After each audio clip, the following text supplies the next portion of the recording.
وقال الله تبارك وتعالى في مقام آخر اقرأ باسم ربك الذي خلق خلق الإنسان من علق اقرأ وربك الأكرم الذي علم بالقلم علم الإنسان ما لم يعلم وقال النبي صلى الله عليه وسلم الناس معادن كمعادن الذهب والفضة خيارهم في الجاهلية خيارهم في الإسلام إذا فقهوا رواه مسلم وقال النبي صلى الله عليه وسلم لا حسد إلا في اثنتين رجل آتاه الله مالا فسلط على هلكته في الحق ورجل آتاه الله الحكمة فهو يقضي بها ويعلمها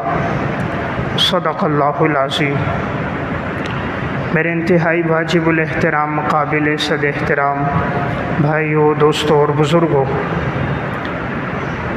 قرآن کریم میں اللہ رب العزت ارشاد فرماتے ہیں پس ایک جماعت ایسی ہونی چاہیے کہ جو دین کا علم حاصل کرے اور اس میں خوب گہرائی حاصل کرے، دین کی سمجھ بوجھ حاصل کرے، اور پھر یہ لوگ جب لوٹ کر آئیں تو اپنے قوم کے لوگوں کو ڈرائیں، اپنے قوم کے لوگوں کو دعوت دیں گے تو امید ہے کہ قوم کے لوگ خوف زدہ ہوں گے اور آخرت کی تیاری اور فکر میں لگ جائیں گے۔ سورہ علق کی جو ابتدائی آیات ہے، اس میں اللہ رب العزت نے علم کی فضیلت اہمیت کو بیان فرمایا کہ سب سے پہلے نازل ہونے والی یہ آیات اقرأ باسم ربک الذی خلق، کہ جس میں اللہ حکم دے رہے ہیں پڑھیے اپنے رب کے نام کے ساتھ کہ جس نے انسان کو پیدا کیا۔ سب سے پہلی وحی جو آئی وہ علم کے بارے میں آئی، تو علم کی بڑی اہمیت ہے۔ آج کے معاشرے میں دیکھنے میں آتا ہے ہماری نسل نو علم سے بہت دور نظر آتی ہے، نہ دینی علوم میں پختگی نظر آتی ہے اور نہ دنیاوی علوم میں رسوخ نظر آتا ہے۔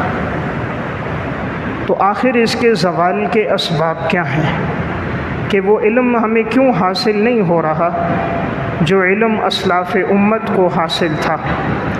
حضرات صحابہ اور سلف نے علم کے لیے کتنی قربانیاں دی تھیں، محنتیں کی تھیں، دین کے علم کی نشر و اشاعت میں انہوں نے اپنا وقت کیسے گزارا تھا، اور آج ہماری حالت کیا ہے؟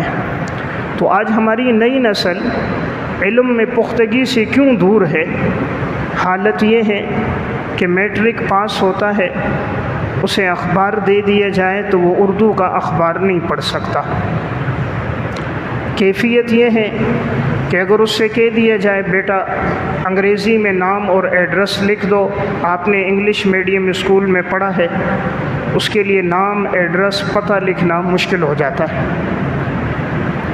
وہ 10-12 سال پڑھ کے آتا ہے، اس سے کہہ دو جمع کے حساب، گنتی، ریاضی کا کوئی سوال، اس کے لیے وہ کرنا مشکل ہو جاتا ہے۔ آج تو حالت ایسی ہے کہ ہمارے ہاں 9-10 میں تو باقاعدہ نقل ہوتی ہے اور اس کی قیمت کی ادائیگی ہوتی ہے، اور پڑھنے والے کو نقل کی موجودگی میں بھی سمجھ نہیں آتا جواب کہاں سے کہاں تک لکھنا ہے۔ ٹیچر نام بلا کر دوسرے کمرے میں بھی لے جاتا ہے اور اسے بتا بھی دیا جاتا ہے کہ یہ جواب ہے، لیکن اسے پھر بھی نہیں سمجھ آتا جواب کس طرح لکھوں، کیسے لکھوں۔ تو حالت زار ایسی ہے کہ استعداد تو دور کی بات ہے کہ جو جواب تھا اس جواب کو سمجھ کر اتار دینا یہ بھی ختم ہو گیا۔ تو آخر اس وقت زوال کے اسباب کیا ہیں؟ سب سے پہلا اور بنیادی سبب جو ہے وہ ہے وقت کا ضیاع۔ اس وقت حصول علم کے اندر جس طرح اسلاف نے اپنے وقت کو قیمتی بنایا تھا، آج ہمارے اندر وہ وقت کا احساس نہیں رہا، وقت کو ضائع کر دیا جاتا ہے۔ عموماً وقت کا ضیاع جو ہو رہا ہے سب سے زیادہ وہ موبائل فون پہ ہو رہا ہے۔ آج کی نئی نسل کی راتیں انٹرنیٹ، کیبل، فیس بک پہ گزر رہی ہیں۔ آنکھ کھلتی ہے تو ہاتھ میں موبائل ہے، اور جب تک آنکھ بند نہیں ہوتی تو ہاتھ میں موبائل ہے۔ تو وقت کے ضیاع کا سب سے بڑا آلہ موبائل ہے۔ اس میں وقت ضائع ہو رہا ہے اور احساس بھی نہیں ہو رہا کہ میں کتنی قیمتی نعمت کو ضائع کر رہا ہوں۔ وقت کی مثال تو برف ہے، اگر کسی نے فائدہ لے لیا تو ٹھیک ہے، اور اگر فائدہ نہ لیا تو وہی برف ہے، جب پگھل جائے تو کیچڑ بن جاتا ہے۔ انسان خود بھی پھسلتا ہے، دوسروں کے پھسلنے کا ذریعہ بھی بنتا ہے۔ وقت کی مثال تلوار ہے، اگر کسی نے اس کو کاٹ دیا تو ٹھیک، ورنہ یہی تلوار انسان کو کاٹ دے گی۔ جنہوں نے وقت کی قدر و قیمت کی، اللہ تعالیٰ نے آنے والے زمانے میں ان کو عزت دی۔ آج جو ہم کہتے ہیں لوگ ہماری عزت نہیں کرتے، تو اس کی بنیادی وجہ ہم نے وقت کی قدر و قیمت کا احساس نہیں کیا۔ جنہوں نے علم کو پختگی کے ساتھ حاصل کیا، اوڑھنا بچھونا بنایا، اللہ تعالیٰ نے آنے والے وقت میں انہیں عزت عطا کی۔ اللہ رب العزت کا قانون ہے، جو بھی محنت کرتا ہے، چاہے وہ دین میں ہو دنیا میں ہو، اللہ تعالیٰ اسے اس کی محنت کا بدلہ ضرور عطا فرماتے ہیں۔ تو سلف اس معاملے میں بڑے محتاط تھے کہ وہ اپنے ایک ایک لمحے کو قیمتی بناتے تھے۔ وہ چاہتے تھے کہ ہمارا وقت کھانے پینے میں بھی نہ لگے اور یہ بھی قیمتی بن جائے۔ امام ذہبی رحمہ اللہ نے سیر اعلام النبلاء میں امام عبید بن عیش رحمۃ اللہ علیہ کے حالات میں لکھا، یہ فرماتے ہیں اقمت 30 سنۃ ما اکلت بیدی وکانت اختی تلقمنی وانا اکتب۔ میری زندگی کے 30 سال ایسے گزرے ہیں کہ میں نے اپنے ہاتھ سے کھانا نہیں کھایا، میری ہمشیرہ لقمہ بنا بنا کے میرے منہ میں ڈال دیتی ہے، اور میں اس دوران بھی لکھتا ہوں۔ 30 سال تک امام عبید بن عیش رحمہ اللہ نے اپنے ہاتھ سے کھانا نہیں کھایا، صرف اس وجہ سے کہ کھانا کھانے میں وقت لگے گا، قضائے حاجت کے لیے جاؤں وقت لگے گا، کھانے کے بعد غنودگی، سستی، کاہلی، غفلت ہوگی، وقت ضائع ہوگا، کیوں نہ میرا یہ وقت قیمتی بن جائے اور میں حدیث کی کوئی خدمت کر دوں۔ تو 30 سال تک ہمشیرہ لقمہ بنا کے منہ میں ڈال دیتی۔ جس دن ہمشیرہ مصروف ہوتی، کسی کام میں مشغول ہوتی، بیماری ہوتی، فرصت نہ ہوتی، تو یہ اپنا کھانا ترک کر دیتے کہ کھانا کھانے میں وقت لگے گا، کیوں نہ میرا یہ وقت حدیث کی خدمت میں لگ جائے۔ آج اللہ نے انہیں ایک عزت عطا فرمائی، امام بخاری اور مسلم کے استاذ ہیں، اپنے وقت کے حافظ الحدیث ہیں۔ تو میں عرض کر رہا ہوں، آج ہماری نسل نو کے پاس علم کیوں نہیں ہے؟ ان میں وقت کا ضیاع ہے کہ یہ وقت کو ضائع کرتے ہیں اور انہیں احساس بھی نہیں ہو رہا۔ کوئی درسگاہ میں جا کر وقت ضائع کر رہا ہے، کوئی راتوں کو انٹرنیٹ، کیبل، فیس بک پہ وقت ضائع کر رہا ہے، کوئی کلاس میں بیٹھ کر میسج لکھ کر، تبادلہ خیال کر حالات حاضرہ پہ گفتگو کر کے عشق مجازی میں مبتلا ہو کر وقت ضائع کر رہا ہے، اور اسے یہ احساس ہی نہیں کہ میں کتنی قیمتی متاع ضائع کر رہا ہوں۔ سلف وقت کے معاملے میں کتنے محتاط تھے اور اپنے ایک ایک لمحے کی کس طرح قدردانی کرتے تھے، اس کا اندازہ اس واقعے سے لگائیں۔ علامہ ابن رجب حنبلی رحمہ اللہ، متوفہ 513 ہجری کی کتاب ہے ذیل طبقات الحنابلہ، اس میں انہوں نے ایک بڑے محدث اور عالم گزرے ہیں، امام ابن عقیل حنبلی رحمہ اللہ، متوفہ 513 ہجری۔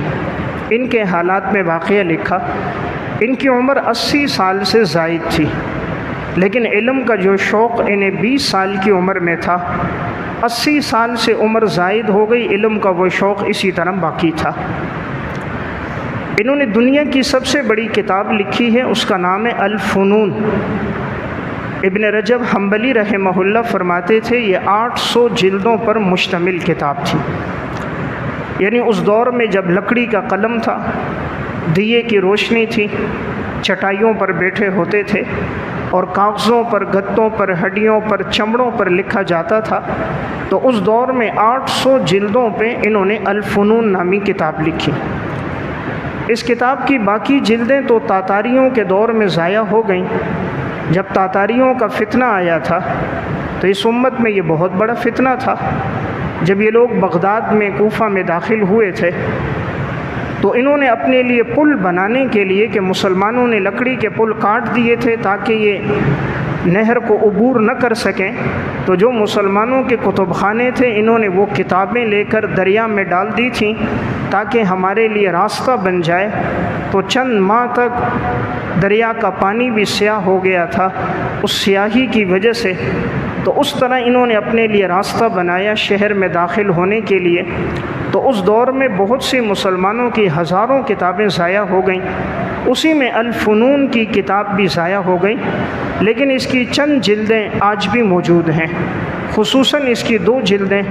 شیخ عبد الفتاح ابو غدہ رحمۃ اللہ علیہ فرماتے ہیں کہ میں نے دیکھی ہیں، وہ 2 جلدیں دارالمشرق بیروت سے چھپی ہیں ڈاکٹر عبد الجارج مقدسی کی تحقیق کے ساتھ۔ تو واقعہ سنانے کا مقصد 800 جلدوں پر مشتمل کتاب لکھی۔ شاگرد استاد سے پوچھتا ہے، استاد جی آپ نے اتنا بڑا کام، اتنا علمی کام کیسے کر دیا؟ عمر بھی کوئی لمبی نہیں، کوئی 1000 سال 900 سال عمر بھی نہیں، 80 سال عمر ہے اور 800 جلدوں پر مشتمل کتاب ہے، استاد جی آپ نے اتنا بڑا کام کیسے کیا؟ امام ابن عقیل حنبلی فرمانے لگے، بیٹا میں ستو لیتا ہوں، پانی میں گھول کے پی لیتا ہوں، کہ میں نے دیکھا کھانا کھانے میں وقت لگتا ہے، پھر اس کے بعد قضاء حاجت میں وقت لگتا ہے، کھانے کے بعد غنودگی، سستی، کاہلی ہوتی ہے، تو میں نے سوچا ستو پانی میں لے کے گھول کے پی لوں گا، وقت گزر جائے گا۔ تیسرے چوتھے دن چند لقمہ کھانا کھا لیتے تھے۔ اللہ تعالیٰ نے ان لوگوں کو روحانیت پہ زندہ رکھا تھا۔ یہ لوگ اعمال پر، ذکر پر، تقوی پر، ان لوگوں کی زندگی کی بقا تھی۔ جیسے میں اور آپ کھانا کھاتے ہیں، یہ مخلوق ہے، جو مخلوق کو کھا کر زندہ رہ سکتا ہے وہ خالق کے نام کا ذکر کر کے کیوں زندہ نہیں رہ سکتا؟ وہ اللہ کے تذکرے اور تلاوت کے ساتھ، اعمال کے ساتھ کیوں باقی نہیں رہ سکتا؟ اس لیے حضرات سلف کے ساتھ تو اللہ کی خصوصی، اللہ رب العزت کی ان کے ساتھ عطائیں تھیں، تعلق تھا۔ تو انہوں نے فرمایا میں ستو پانی میں گھول کے پی لیتا ہوں اپنا وقت بچانے کے لیے، تو اللہ نے میرے وقت میں برکت ڈالی اور میں نے یہ کام کیا۔ تو میں عرض کر رہا ہوں 800 جلدوں پر مشتمل کتاب لکھی ہے۔ اپنے وقت کی حفاظت کی خاطر انہوں نے ضروریات زندگی میں بھی وقت نہیں لگایا۔ کھانا پینا ضرورت ہے، شریعت کی اجازت ہے، انسان کھائے پیے آرام کرے، لیکن ان لوگوں کا مقصد بلند تھا۔ انہوں نے اپنی ضرورتوں کو اپنے مقصد پہ قربان کیا۔ مقصد کیا تھا؟ مقصد یہ تھا کہ دین کا علم حاصل کر کے آنے والی نسلوں تک اس علم کو پہنچانا ہے۔ تو میں پہلی گزارش عرض کر رہا تھا، آج ہماری نسل نو کے علوم میں جو پختگی نہیں ہے، رسوخ نہیں ہے، بنیادی وجہ ان میں وقت کا ضیاع ہے۔ اگر یہ وقت کو ضائع کرنے سے بچ جائیں، وقت کی حفاظت کریں، اللہ رب العزت کی مدد اور نصرت اسی طرح ان کے ساتھ ہوگی جیسے سلف کے ساتھ تھی۔ نمبر 2، دوسری بنیادی وجہ حضرات سلف کے علوم میں پختگی اس لیے تھی، وہ لوگ گناہوں سے بچتے تھے۔ جتنا انسان گناہ سے بچتا ہے اتنا اس کا حافظہ طاقتور ہوتا ہے، اور جتنا اللہ نہ کرے معصیت میں پڑ جاتا ہے اتنا حافظے کو نقصان ہو جاتا ہے۔ آج ہماری نوجوان نسل کا حافظہ کیوں کمزور ہے کہ کوئی چیز انہیں یاد نہیں رہتی، جو کچھ پڑھا ہے سب بھول جاتے ہیں، 3-4 دن پہلے جو پڑھا ہے وہ بھی یاد نہیں رہتا۔ بسا اوقات تو ایسا ہے کہ اگر ان سے کوئی معروف چیز پوچھی جائے تو انہیں وہ بھی پتہ نہیں ہوتی۔ تو حافظہ اتنا کیوں متاثر ہو گیا؟ موبائل کی وجہ سے۔ جب سے موبائل آیا، انٹرنیٹ اور کیبل اور فیس بک پہ اس کا منفی اور بیجا استعمال شروع ہو گیا، بد نظری عام ہو گئی، نظر کی حفاظت نہ رہی، تو اللہ تعالیٰ نے حافظے کی نعمت لے لی۔ اللہ رب العزت نے علم کو تقوی کے ساتھ جوڑا ہے، واتقوا اللہ ویعلمکم اللہ، تقوی اختیار کرو، اللہ تمہیں علم عطا کرے گا۔ اللہ رب العزت نے حضرات صحابہ اور سلف کو جو علم دیا تھا، اس کی بنیادی وجہ ان کی زندگی میں تقوی طہارت بہت تھی۔ گناہوں سے بچنے والے تھے، اللہ نے بہترین حافظہ انہیں عطا کیا تھا۔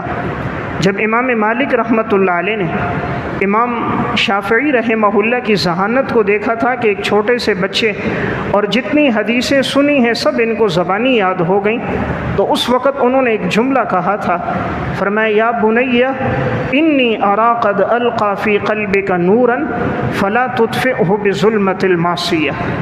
پیارے بیٹے، اللہ نے آپ کے دل میں علم کا نور ڈالا ہے، اسے گناہوں کی ظلمت کے ساتھ مٹانا نہیں۔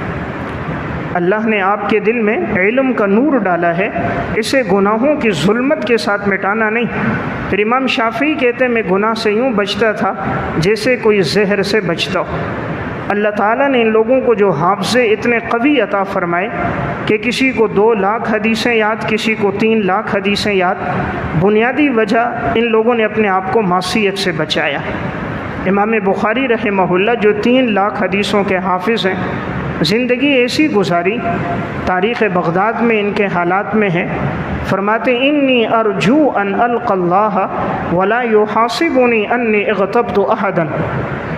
مجھے امید ہے کہ کل قیامت کے روز جب میرا اعمال نامہ کھلے گا تو میرے نامہ اعمال میں غیبت کا گناہ نہیں ہوگا۔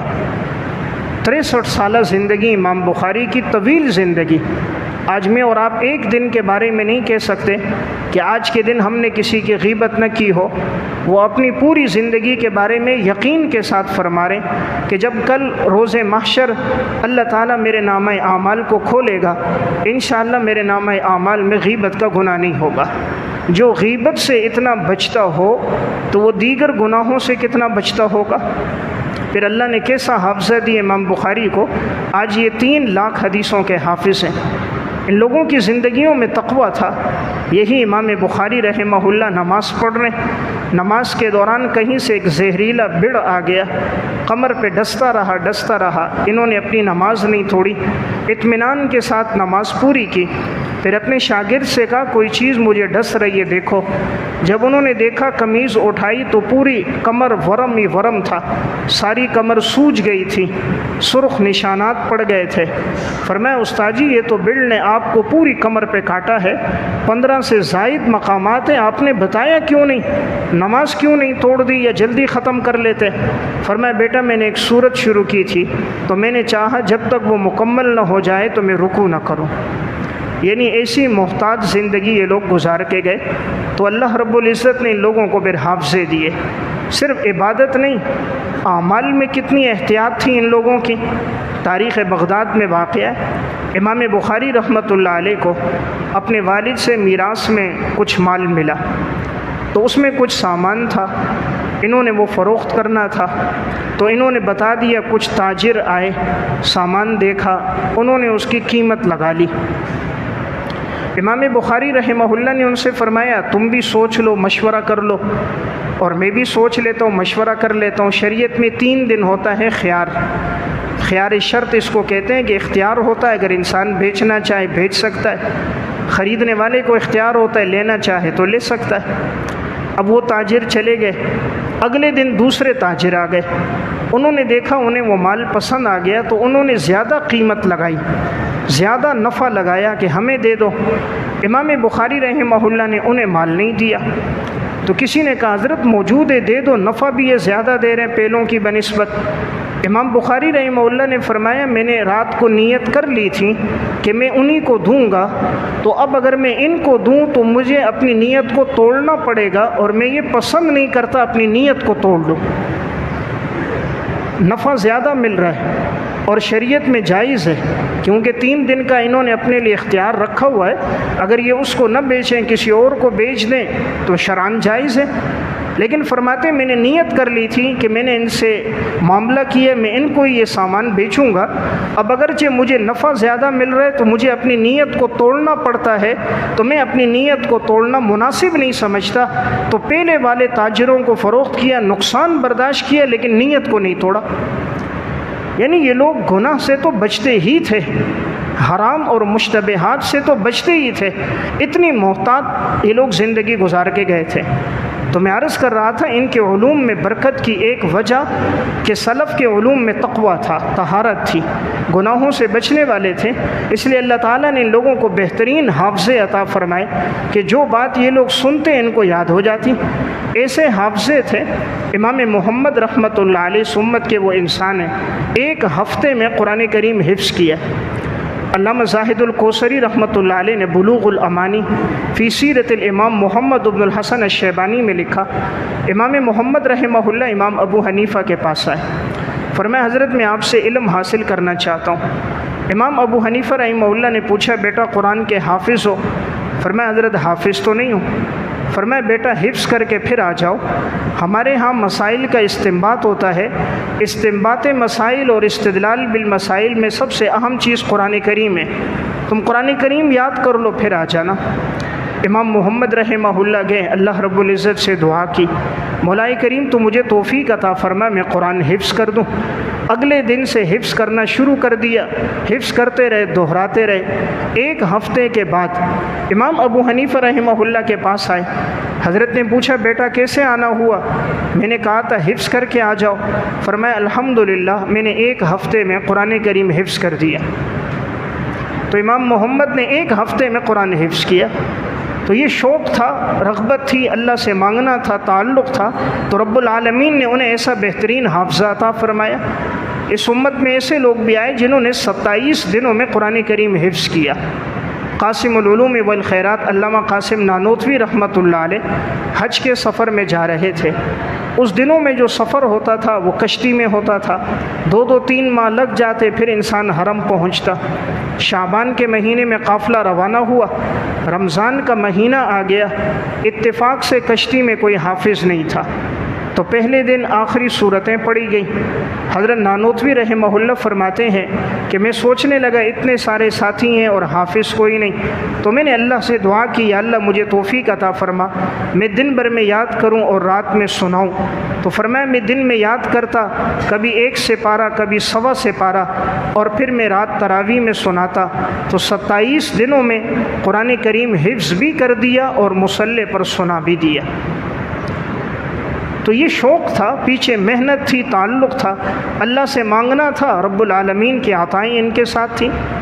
ماضی قریب میں شیخ الحدیث حضرت مولانا سلیم اللہ خان صاحب نور اللہ مرقدہ، حضرت نے بھی 27 دنوں میں قرآن کریم حفظ کیا ہے، صرف 27 دنوں میں۔ تو اگر شوق ہو تو اللہ کی مدد اور عطا آج بھی ہمارے ساتھ موجود ہے۔ تو میں عرض کر رہا تھا سلف کے علوم میں پختگی کا سبب نمبر 1 وقت کا ضیاع نہیں تھا، نمبر 2 گناہوں سے بچنے والے تھے، معصیت نہیں تھی، اس لیے اللہ نے ان کو بہترین حافظے عطا فرمائے۔ نمبر 3 تیسری اور بنیادی اور اہم وجہ کہ یہ لوگ اپنے درس کے اندر اپنی حاضری کو یقینی بناتے تھے، کبھی غیر حاضری نہیں کرتے تھے۔ جہاں علم حاصل کر رہے ہیں وہاں ان کی کوشش ہوتی تھی کبھی ہماری رخصت نہ ہو، چھٹی نہ ہو۔ اللہ تعالیٰ نے اس وجہ سے بھی ان لوگوں کو فوقیت دی۔ امام ابو یوسف رحمہ اللہ ایک بڑے عالم گزرے ہیں، ان کے بیٹے کا انتقال ہو گیا، اسی وقت ان کے استاد کے درس کا وقت بھی تھا۔ انہوں نے سوچا اگر میں بیٹے کی تجہیز اور تکفین میں شریک ہوا تو مجھ سے استاذ کا درس چھوٹ جائے گا، بیٹے کی نماز جنازہ پڑھنا فرض کفایہ ہے۔ فرماتے تھے میری نظر میں استاذ کے درس میں شرکت کرنا فرض عین ہے۔ تو اپنے عزیز و اقارب سے کہا کہ تم انہیں غسل دے دو، تجہیز و تکفین کر دو تاکہ استاذ کا سبق مجھ سے نہ چھوٹ جائے۔ تو اللہ رب العزت نے ایسا نوازا، پھر وقت کا اللہ نے انہیں چیف جسٹس قاضی القضات بنایا۔ آج بھی ان کا ذکر خیر موجود ہے، امام ابو یوسف رحمہ اللہ کا۔ چوتھا ایک سبب ان لوگوں کے علوم میں پختگی کا جو سب سے اہم تھا، ان لوگوں نے محنت اور قربانیاں بہت دیں، اور جو آدمی جتنی محنت کرتا ہے، قربانی دیتا ہے، اللہ رب العزت بڑا قدردان ہے، اللہ اتنی عزت دیتا ہے۔ آج دیکھیں سب سے زیادہ احادیث جس صحابی سے ہم تک پہنچی ہیں وہ حضرت ابو ہریرہ رضی اللہ تعالیٰ عنہ ہیں۔ 5374 احادیث حضرت ابو ہریرہ کے ذریعے ہم تک پہنچی ہیں۔ 5374 احادیث حضرت ابو ہریرہ نے نقل کی۔ انہوں نے کس طرح علم حاصل کیا؟ مسند احمد میں ان کا واقعہ ہے۔ ان کی زندگی میں ایسا وقت آتا تھا ان کے پاس کھانے کے لیے کچھ نہیں ہوتا تھا۔ فرمایا بھوک کی وجہ سے میرے اوپر غشی طاری ہوتی، میں گر جاتا، لوگ آتے اور کوئی میری گردن پہ پاؤں رکھ دیتا، کوئی مجھے جوتا سونگانے لگتا کہ شاید ان کو مرگی کا دورہ ہے، حالانکہ کوئی مرگی نہیں تھی، بھوک کی وجہ سے میری یہ حالت تھی۔ حضور کی رفاقت ان کو 4 سال ملی۔ 7 ہجری میں ایمان لے کر آئے غزوہ خیبر کے بعد، اور رسول اللہ صلی اللہ علیہ وسلم کا انتقال 11 ہجری میں ہوا۔ 4 سال میں اتنا بڑا ذخیرہ انہوں نے حاصل کیا۔ فرمایا ایک دن بھوک کی حالت میں بالکل بےتاب اور بے قرار تھا، تو میں ایک جگہ باہر کھڑا ہو گیا، تو اسی جگہ سے صحابہ اکرام کا بھی گزر ہوتا تھا، تو میں نے سوچا ابو بکر صدیق رضی اللہ تعالیٰ عنہ گزریں گے، میں ان سے کوئی بات مسئلہ پوچھوں گا، ممکن ہے مجھے گھر لے جائیں، کچھ کھلا دیں گے کہ میں نے کچھ کھایا نہیں تھا، بھوک کی حالت تھی۔ حضرت صدیق اکبر رضی اللہ تعالیٰ عنہ آئے، حضرت کسی ضروری کام سے جلدی میں جا رہے تھے، انہوں نے کوئی مسئلہ حدیث پوچھی، انہوں نے بتا دیا اور آگے چلے گئے۔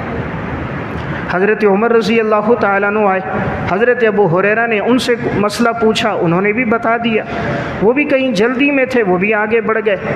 اب یہ وہیں کھڑے ہیں، بھوک کی حالت ہے، بےتاب ہیں، اتنے میں رسول اللہ صلی اللہ علیہ وسلم تشریف لائے۔ آپ نے فرمایا ابو ہریرہ آؤ گھر چلتے ہیں۔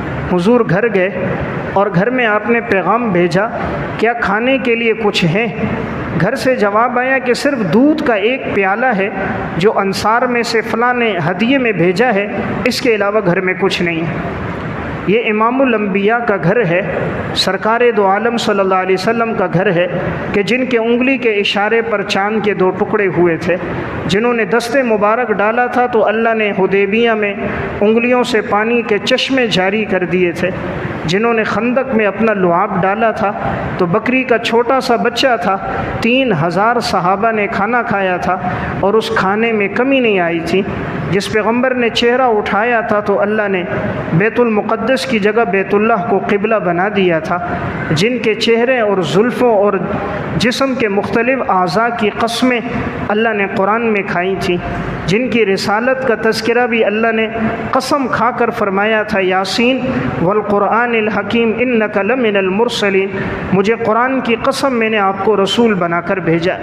تو گھر میں پیغام بھیجا تو صرف ایک دودھ کا پیالہ تھا، اس کے علاوہ کچھ نہیں تھا۔ رسول اللہ صلی اللہ علیہ وسلم نے فرمایا وہ پیالہ دو، دودھ کا پیالہ لیا، حضرت ابو ہریرہ سے کہا جاؤ اصحاب صفہ کو بلا کے لاؤ۔ اصحاب صفہ وہ 70 سے 80 صحابہ تھے جو مسجد نبوی میں رسول اللہ صلی اللہ علیہ وسلم سے علم حاصل کرتے تھے اور وہیں مسجد میں ٹھہرا کرتے تھے۔ ابو ہریرہ فرماتے میں سوچنے لگا ایک دودھ کا پیالہ سب کو کیسے پورا ہوگا، لیکن حضور کا حکم تھا، میں سب کو بلا کر لے کر آیا۔ آپ نے سب کو بٹھایا، فرمایا ابو ہریرہ دائیں طرف سے شروع کرو، اللہ کا نام لو اور شروع کر دو۔ کہا میں نے بسم اللہ پڑھا، دائیں طرف سے شروع کیا، ایک ایک صحابی کو دیتا، وہ پیتے تھے سیر ہو کر، پھر دوسرے کو، تیسرے کو، چوتھے کو۔ 70 سے 80 صحابہ نے دودھ سیر ہو کے پی لیا۔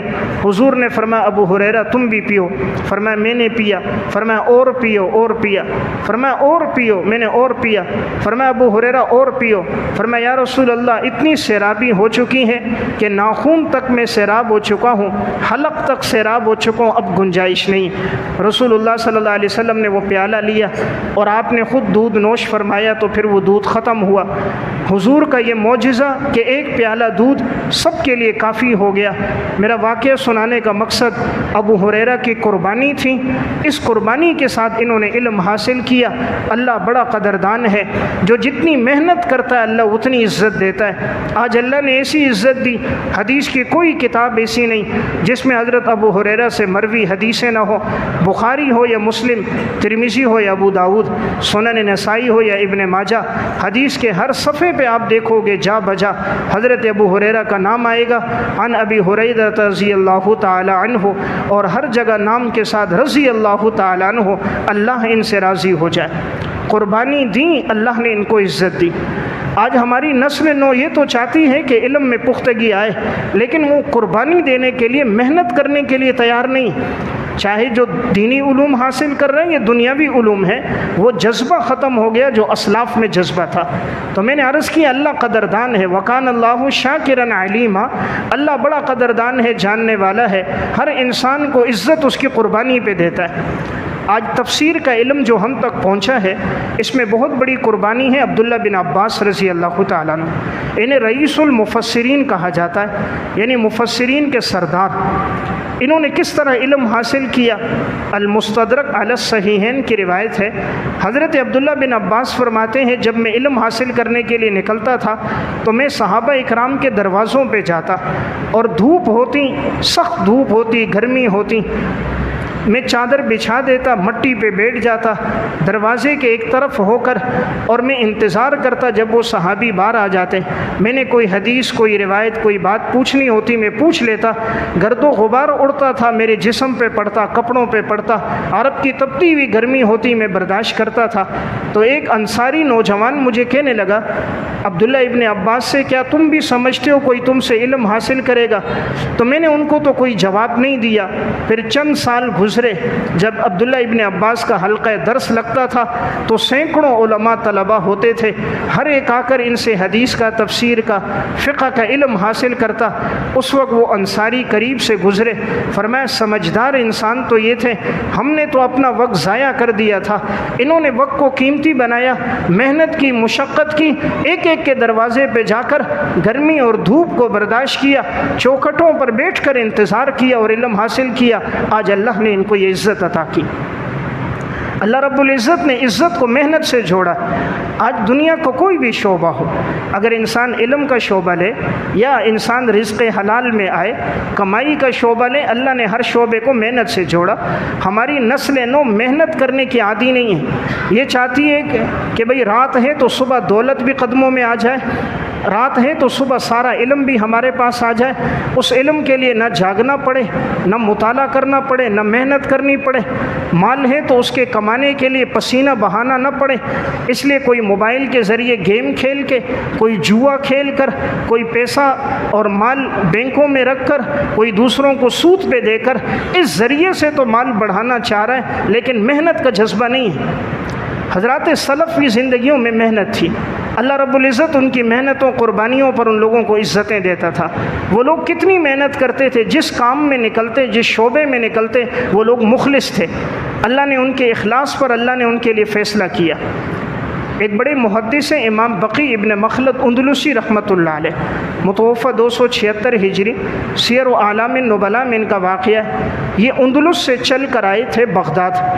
اب کہاں اندلس، کہاں بغداد، اتنا طویل سفر. اس دور میں نہ جہاز، نہ آرام دہ گاڑیاں، نہ سڑکیں بنی ہوئی تھیں. عرب کی تپتی ہوئی گرمی ہوتی، اونٹوں کا، گھوڑوں کا سفر ہوتا، اور انہوں نے اکثر سفر پیدل طے کیا. جب یہ بغداد پہنچے تو بغداد کی جامع مسجد میں درس دے رہے تھے امام یحییٰ بن معین. انہوں نے ان سے پوچھا میں امام احمد بن حنبل سے علم حاصل کرنا چاہتا ہوں، میری ملاقات ان سے کیسے ہوگی؟ انہوں نے کہا وقت کے ظالم بادشاہ نے ان پر پابندی لگائی ہے، وہ درس نہیں دے سکتے، وہ گھر میں نظر بند ہیں. انہوں نے کہا آپ مجھے ان کا گھر بتائیے، میں ان کے گھر جاتا ہوں. انہوں نے گھر کا ایڈریس سمجھایا. بقی ابن مخلد نوجوان تھے، حضرت کے دروازے پر گئے، دستک دی، حضرت باہر آئے. امام احمد پر مسئلہ خلق قرآن کے سلسلے میں 4 بادشاہوں کے دور میں ظلم و ستم ہوا تھا. اب امام احمد گھر میں نظر بند تھے، گھر سے نکل نہیں سکتے تھے. جب درس دیتے تو اس وقت کے جو حکمران تھے وہ اٹھا کے لے جاتے. قید و بند کی صعوبتیں یہ گزارتے رہتے. ان پر ایک ایک جلاد 10 کوڑے مارتا تھا، پورا جسم لہو لہان ہو جاتا، لیکن یہ اپنے موقف پر ثابت قدم رہتے تھے کہ قرآن اللہ کا کلام ہے، مخلوق نہیں ہے. اس دور میں معتزلہ ایک فرقہ تھا جو کہتا تھا قرآن مخلوق ہے. تو اب امام احمد گھر میں نظر بند ہیں. یہ نوجوان گیا، دستک دی، حضرت باہر آئے. فرمایا حضرت میں اندلس سے آیا ہوں اور میرا مقصد ہے میں آپ سے علم حاصل کروں. امام احمد نے فرمایا بیٹا میں ضرور آپ کو پڑھاتا، لیکن اس ظالم بادشاہ نے پابندی لگائی ہے، میں درس نہیں دے سکتا. اگر درس کے لیے باہر نکلتا ہوں یہ مجھے اٹھا لیتے ہیں، طلبہ کو بھی. قید و بند کی صعوبتیں گزارتا رہتا ہوں، ایک عرصہ گزر گیا ہے، اب بڑھاپا آ چکا ہے، آپ بتائیے کیا کروں. فرمایا حضرت میں نہیں چاہتا میری وجہ سے آپ کو تکلیف ہو. اللہ نے میرے ذہن میں ایک تدبیر ڈالی ہے، میں بیکاری کا روپ اختیار کروں گا، بیکاریوں کی طرح لباس پہنوں گا، ایک ہاتھ میں عصا، ایک ہاتھ میں کشکول ہوگا، سر میں فقیروں کی طرح رومال باندھ دوں گا، اور میری آستین میں کاغذ اور قلم ہوں گے. میں آ کر صدا لگاؤں گا، لوگ سمجھیں گے فقیر بھیک مانگنے کے لیے آیا ہے، آپ دروازے کی چوکھٹ پر آ کر مجھے 2-3 حدیثیں بیان کر دینا۔ امام احمد نے فرمایا بیٹا ٹھیک ہے۔ اب چونکہ مسافر تھے، لوگ پہچانتے نہیں تھے، بیکاری کا روپ اختیار کر لیتے، ہاتھ میں عصا، ایک میں کشکول، سر پہ اس دور میں بیکاریوں کی طرح رومال باندھ دیتے، آتے علاقے میں صدا لگاتے، امام احمد کے دروازے پہ پہنچتے، صدا لگاتے، حضرت باہر آتے، کبھی 3-4 حدیثیں بیان کرتے، راویوں کے بارے میں معلومات دے دیتے، یہ مسجد آتے، اس ساری معلومات کو یہ محفوظ کر لیتے، لکڑی کے قلم کے ساتھ کاغذوں پہ، گتوں پر، اس طرح صبح بھی شام بھی امام احمد سے علم حاصل کرتے رہے، جب تک یہ پابندی ختم نہیں ہوئی، اسی طرح بیکاری کے روپ میں آ کر علم حاصل کیا۔ جب وہ ظالم بادشاہ مرا، پابندی ختم ہوئی، امام احمد کا درس مسجد میں ہونے لگا۔ اب بقی ابن مخلد جب آتے، امام احمد اپنے قریب بٹھاتے، فرمایا یہ وہ طالب علم تھا جب میرے اوپر قید و بند کی صعوبتیں تھیں تو سارے طلبہ منتشر ہو گئے، یہ بیکاری کے روپ میں آ کر علم حاصل کرتے تھے۔ امام احمد ان کے لیے دعائیں کرتے، بیٹا اللہ آپ سے دین کی خدمت لے، اللہ آپ کے علم کے فیض کو آپ کے پورے علاقے میں پھیلا دے۔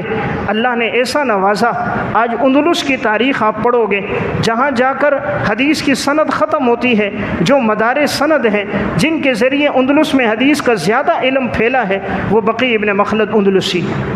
قربانی دی، اللہ نے عزت عطا فرمائی۔ آج قربانی کا جذبہ نہیں رہا، محنت کا جذبہ ختم ہو گیا۔ نسل نو میں ہر ایک کی حالت یہ ہے کہ وہ یہ چاہتا ہے محنت کرنی نہ پڑے، علم میں رسوخ ہو جائے، محنت کرنی نہ پڑے، مال آ جائے۔ نہ رزق کے لیے محنت ہے، نہ دنیا کے شعبوں میں محنت ہے، نہ دین کے لیے محنت ہے۔ اللہ رب العزت نے ان شعبوں کو محنت کے ساتھ جوڑا، سلف نے قربانیاں دیں، اللہ رب العزت نے ان لوگوں کو عزتیں دی۔ ان کی زندگیوں میں حالات آئے، مصائب آئے، پریشانیاں آئی، لیکن وہ سب کو سہتے گئے، اللہ سے مانگتے گئے، اور ایسے لوگوں کے ساتھ اللہ رب العزت کی غیبی نصرت اور مدد ہوتی ہے۔ ایک بڑے محدث تھے امام یعقوب بن سفیان رحمہ اللہ، تہذیب و تہذیب میں ان کا واقعہ، یہ فرماتے میں دن بھر حدیث کا علم حاصل کرتا رہا، شام کو آتا، میں ان حدیثوں کو محفوظ کرتا، تو میرے پاس جو لکڑی کا میرا قلم تھا جس سے میں لکھتا تھا، اور میرے دیے میں تیل کم تھا، تو میں آنکھوں پہ زور دے دے کے لکھتا تھا کوئی حدیث مجھ سے چھوٹ نہ جائے۔ فرمایا آنکھوں پہ زور دے کے لکھ رہا تھا، اس دوران میری آنکھوں میں پانی اتر آیا، اب مجھے نظر نہیں آ رہا، رات کا وقت ہے، آنکھ کھولتا ہوں بند کرتا ہوں، یعقوب بن سفیان کہتے ہیں کچھ نظر نہیں آ رہا، تو میں فوراً کھڑا ہوا، میں نے 2 رکعت نماز کی نیت باندھی۔ اللہ نے اپنے ایمان والوں کی صفت یہی لکھی ہے، یا ایھا الذین آمنوا استعینوا بالصبر والصلاۃ ان اللہ مع الصابرین۔ میرے نیک بندے وہ ہوتے ہیں جو اللہ سے مدد طلب کرتے ہیں نماز کے ذریعے اور صبر کے ذریعے، اور یقیناً اللہ صبر کرنے والوں کے ساتھ ہے۔ نماز کی نیت باندھی، اللہ کے سامنے رونے لگ گئے، یا اللہ میری بینائی چلی گئی، اب میں لکھ نہیں سکتا، پڑھ نہیں سکتا، قدم قدم پہ محتاجی ہوگی۔ رو رہے تھے، تلاوت کر رہے تھے، سجدے میں گئے، اللہ کے سامنے رونے لگے۔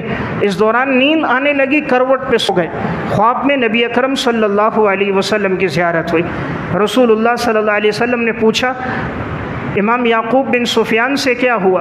فرمایا یا رسول اللہ لکھتے لکھتے میری آنکھوں میں پانی اتر آیا اور اب میری آنکھوں کی بینائی چلی گئی، آپ دعا فرما دیجئے اللہ میری بینائی کو لوٹا دے۔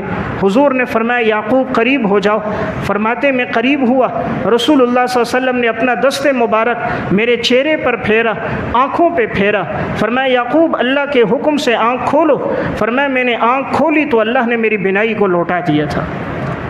تو اندازہ کیجئے دنیا کا کوئی ڈاکٹر ایسا نہیں، کوئی طبیب حکیم ایسا نہیں، کوئی میڈیسن ایسی نہیں جس کو کھا کر نابینا بینا ہو جائے، لیکن اللہ سے تعلق مضبوط ہو جائے، 2 رکعت نماز پر اللہ بینائی کو لوٹا دیتا ہے۔ تو میں عرض کر رہا تھا ان لوگوں کی محنتیں تھیں، قربانیاں تھیں، اللہ نے ان کو عزت دی۔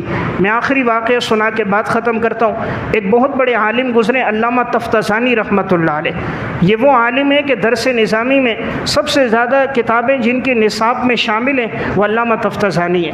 مختصر المعانی ان کی کتاب ہے، مطول سرحد میں پڑھائی جاتی ہے ان کی کتاب ہے، تلوی ان کی ہے، شرح عقائد ہے۔ اللہ نے بہت بڑا علمی کام لیا۔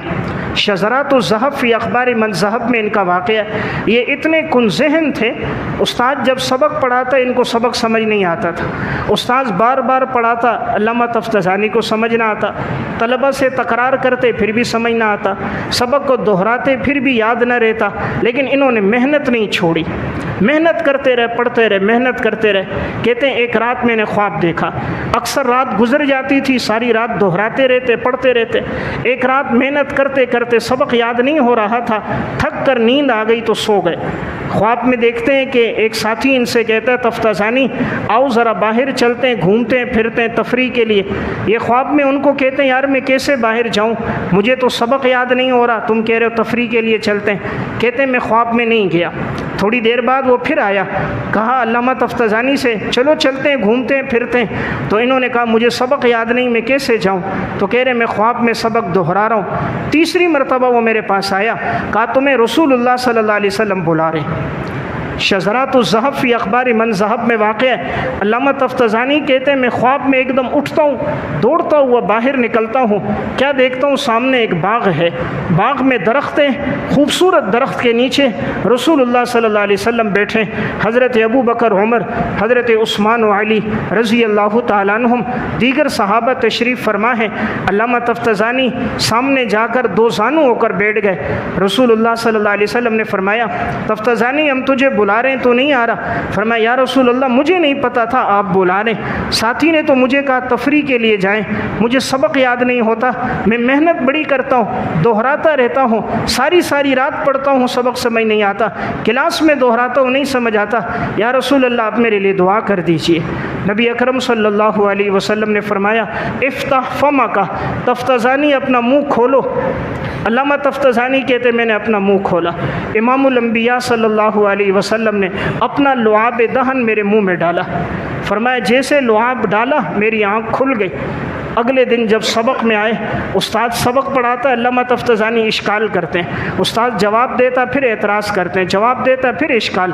استاد حیرت میں پڑ گیا، کل تک طالب علم سبق نہیں سمجھتا تھا، آج سبق آگے چلنے نہیں دے رہا، بات میں اشکال جواب، ایک دم ذہانت اتنی بڑھ گئی، حافظہ اتنا تیز ہو گیا، ایک دم علم میں اتنی پختگی آ گئی، آخر اس کا سبب کیا بنا؟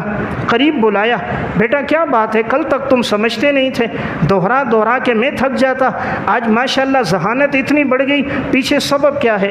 علامہ تفتزانی نے روتے ہوئے کہا استاد جی محنت کرتا تھا، محنت نہیں چھوڑی، محنت کرتے کرتے آنکھ لگ گئی، خواب میں رسول اللہ صلی اللہ علیہ وسلم کی زیارت ہوئی، آپ نے اپنا لعاب دہن میرے منہ میں ڈالا ہے، اللہ نے میرا حافظہ کھول دیا، آج اللہ نے ان کو ایسی ذہانت دی، وہ طالب علم جو کل تک خود نہیں سمجھتا تھا، آج علامہ تفتزانی کی لکھی ہوئی کتابیں علماء کو سمجھ نہیں آتی، عام تو عام علماء وہ کتابیں نہیں سمجھ پاتے جو اللہ نے ان سے کام لیا، پیچھے محنت تھی۔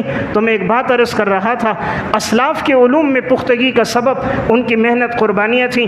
ہماری نسل نو اس وقت محنت کی عادی نہیں، وقت کے ضیاع کی عادی ہے، گناہوں میں وقت گزر رہا ہے، موبائل کا بے جا استعمال ہے، اللہ سے تعلق نہیں، دعا نہیں، اس لیے وہ علم ہمیں نہیں حاصل ہو رہا جو ہمارے اسلاف کو تھا۔ اگر یہی جذبہ ہماری زندگی میں بھی آ جائے، اللہ بڑا قدردان ہے، اللہ کے خزانوں میں کمی کوئی نہیں، اللہ نے انہیں دیا، اللہ قادر ہے ہمیں بھی عطا کر سکتا ہے۔ اللہ ہم سب کو عمل کی توفیق عطا فرمائے۔